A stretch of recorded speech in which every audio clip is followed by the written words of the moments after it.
Assalamualaikum warahmatullahi wabarakatuh. Perkenalkan, saya Wildan Ulinuha, NIM S 2018-2085 dari kelompok 10 akan menjelaskan mengenai keputusan hakim. Pertama, kita harus tahu dulu apa definisi dari putusan hakim. Putusan hakim adalah pernyataan seorang hakim sebagai pejabat negara yang berwenang untuk itu yang diucapkan di dalam persidangan untuk menyelesaikan suatu perkara para pihak. Untuk mencapai suatu keputusan hakim, seorang hakim harus melakukan pertimbangan-pertimbangan hukum. Istilah putusan hakim ini memiliki makna penting bagi para pencari keadilan. Di satu sisi, istilah putusan hakim berguna untuk terdakwa untuk memperoleh kejelasan hukum dan kepastian hukum atas statusnya. Dan di sisi lain, istilah putusan hakim ini menjadi puncak dari pencerminan nilai-nilai keadilan, kebenaran hakiki dan moralitas dari seorang hakim. Jadi pada intinya, putusan hakim ini merupakan proses akhir dari persidangan yang kemudian menjadikan jelas suatu status dari terdakwa. Kemudian asas-asas putusan hakim. Asas-asas putusan hakim ini telah dijelaskan di dalam pasal 178 HIR, pasal 189 RGB, dan pasal 19 Undang-Undang Nomor 4 Tahun 2004 tentang kekuasaan kehakiman. Asas-asas tersebut diantaranya yang pertama memuat dasar alasan yang jelas dan rinci. Pada asas ini, putusan yang dijatuhkan oleh hakim harus berdasarkan pertimbangan yang jelas, rinci, dan cukup.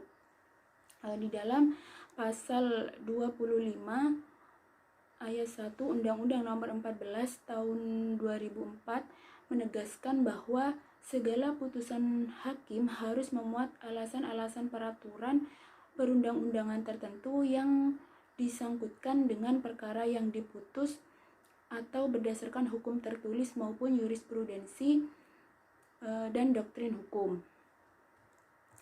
Yang kedua, yakni asas wajib mengadili seluruh bagian gugatan. Putusan harus total dan menyeluruh memeriksa dan mengadili setiap segi gugatan yang diajukan. Jadi hakim tidak boleh hanya menerima atau memutus satu perkara gugatan saja dan mengabaikan gugatan yang lainnya. Itu tidak diperbolehkan karena cara mengadili yang demikian itu bertentangan dengan asas yang terdapat di dalam undang-undang.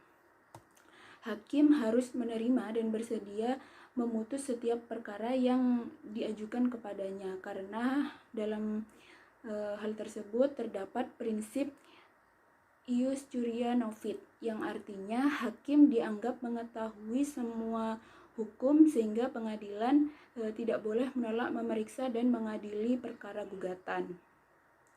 Asas yang ketiga yakni tidak boleh mengabulkan melebihi tuntutan. Putusan hakim tidak boleh mengabulkan melebihi tuntutan yang dikemukakan dalam gugatan. Hal itu karena dianggap telah melampaui batas kewenangannya. Apabila seorang hakim mengabulkan melebihi tuntutan, maka hal tersebut dianggap cacat dan tidak sah, sehingga putusan itu tidak dapat dilanjutkan meskipun hakim dalam hal itu melakukannya sesuai dengan kepentingan umum. Dan yang keempat yakni asas diucapkan di muka umum. Putusan diucapkan di muka umum dalam sidang pengadilan telah ditegaskan di dalam pasal 20 Undang-Undang Nomor 4 Tahun 2004 tentang kekuasaan kehakiman, yaitu semua putusan pengadilan hanya sah dan mempunyai kekuatan hukum apabila diucapkan dalam sidang umum. Dan berdasarkan SEMA nomor 4 tahun 1974, Mahkamah Agung menegaskan bahwa prinsip keterbukaan harus dilakukan di dalam ruang sidang yang berada pada lingkungan gedung pengadilan yang telah ditentukan untuk itu, bukan di ruang lainnya meskipun masih berada dalam lingkup gedung pengadilan. Dengan putusan diucapkan di muka umum, maka berarti bahwa terdapat keterbukaan informasi bagi setiap orang maupun warga negara untuk memperoleh informasi yang luas dan akurat tentang penyelenggaraan kekuasaan kehakiman dalam menyelesaikan suatu perkara. Selanjutnya yakni mengenai jenis putusan hakim. Jenis putusan hakim itu ada dua, yakni putusan sela dan putusan akhir. Putusan sela dapat juga diartikan sebagai putusan sementara, yang mana merupakan putusan yang dijatuhkan sebelum putusan akhir. Tujuan dijatuhkannya putusan sela ini untuk mempermudah perkara yang akan dihadapi. Dan di dalam persidangan, putusan sela diucapkan secara terpisah sebelum dijatuhkannya putusan akhir. Namun putusan sela tidak dibuat dengan putusan tersendiri, melainkan hanya ditulis dalam berita acara persidangan, sehingga jika pihak yang berperkara menginginkan putusan sela, maka hakim hanya akan memberikan salinan otentik dari berita acara tersebut dengan ketentuan bahwa yang berperkara tersebut membayar biayanya. Dan macam-macam putusan sela ini ada 4. Yang pertama yakni putusan preparatoir, yaitu putusan sebagai persiapan putusan akhir tanpa mempunyai pengaruhnya atas pokok perkara atau putusan akhir. Misalnya putusan untuk menggabungkan dua perkara untuk menolak diundurkannya pemeriksaan saksi. Yang kedua yakni putusan interlokutoir, ialah putusan-putusan yang isinya memerintahkan pembuktian, misalnya pemeriksaan untuk pemeriksaan saksi atau pemeriksaan setempat. Yang ketiga putusan insidental, ialah putusan yang berhubungan dengan insiden, yaitu peristiwa yang menghentikan prosedur peradilan biasa.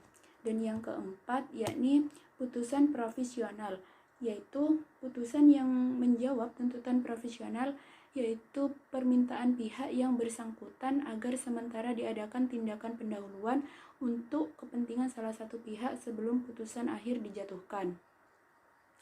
Selanjutnya mengenai putusan akhir. Sedangkan putusan akhir ialah putusan hakim yang mengakhiri suatu sengketa atau perkara dalam suatu tingkat peradilan tertentu.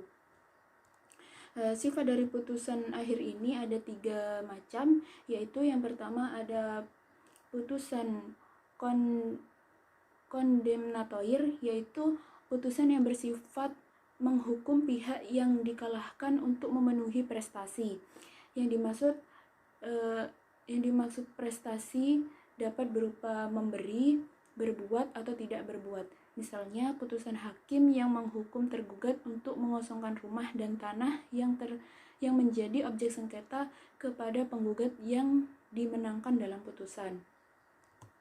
Yang kedua yakni putusan konstitutif, ialah putusan yang meniadakan atau menciptakan suatu keadaan hukum, misalnya pemutusan perkawinan atau putusan perceraian.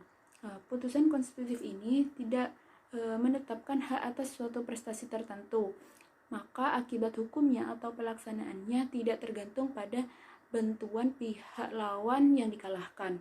Perubahan keadaan atau hubungan hukum itu sekaligus terjadi pada saat putusan itu diucapkan tanpa melalui upaya memaksa. Dan yang ketiga atau yang terakhir yakni putusan deklaratoir, ialah putusan yang isinya bersifat menerangkan atau menyatakan apa yang sah menurut hukum. Misalnya itu seorang anak menjadi anak angkat yang sah dari orang tua angkatnya, atau penetapan seseorang menjadi ahli waris yang sah dari si pewaris. Sekian dari penjelasan dari saya, kurang lebihnya mohon maaf. Wassalamualaikum warahmatullahi wabarakatuh.